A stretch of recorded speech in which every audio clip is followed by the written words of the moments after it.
తెలుగు గురుకు స్వాగతం. ఈరోజు మనం కొత్తగా ఏం నేర్చుకోబోతున్నామంటే మనకి గూగుల్కి సంబంధించినంతవరకు ప్రొటెక్షన్ పర్పస్కి ఇక్కడ మనకు తెలిసినటువంటి ఫస్ట్ది ఈ పాస్వర్డ్, రెండోది వచ్చేసరికి 2 స్టెప్ వెరిఫికేషన్, థర్డ్ వచ్చేసరికి కొత్తగా ఇన్నోవేటివ్గా ఒకటి వచ్చింది, దాన్ని చూద్దాము.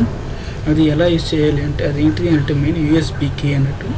ఆ యూఎస్బీ కీ అనేది ఎలా వాడాలి అంటే కనుక మనము పాస్వర్డ్ ఇట్లా లాగిన్ అయ్యేటప్పుడు పాస్వర్డ్ టైప్ చేస్తాం కదా, లాగిన్ అయిన తర్వాత మనకి ఏదైతే యూఎస్బీ కీ ఉందో ఆ యూఎస్బీ కీ అనేది మన ల్యాప్టాప్కి కనెక్ట్ చేయాలి.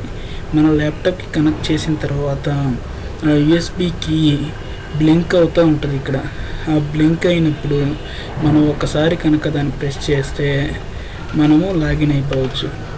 అసలుకి ఇది ఎందుకు వచ్చింది ఐడియా అంటే 2 స్టెప్ వెరిఫికేషన్ అప్పుడు మన మొబైల్ మన దగ్గర కంపల్సరీ ఉండాలి.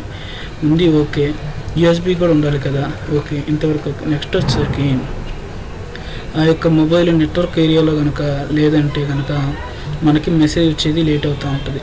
ఈ మెసేజ్ వచ్చేటువంటి నెట్వర్క్ వచ్చేంతసేపు మనకి వెయిట్ చేయాలి. ఆ మెసేజ్ వచ్చినంతసేపు వెయిట్ చేసిన తర్వాత ఆ యొక్క 2 స్టెప్ వెరిఫికేషన్ కోడ్ని ఎంటర్ చేసి అప్పుడు మనం యూజ్ చేయాలి.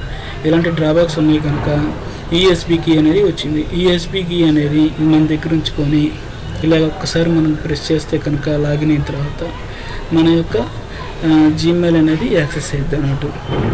ఈ యొక్క యూఎస్బీ కీ ద్వారా మనము మల్టిపుల్ ఆఫ్ జీమెయిల్ అకౌంట్స్, మన యొక్క జీమెయిల్ అకౌంట్స్ ఉంటాయి కదా, ఆ జీమెయిల్ అకౌంట్స్ని కూడా మనం యూజ్ చేసుకోవచ్చు. Thank you for watching viewers.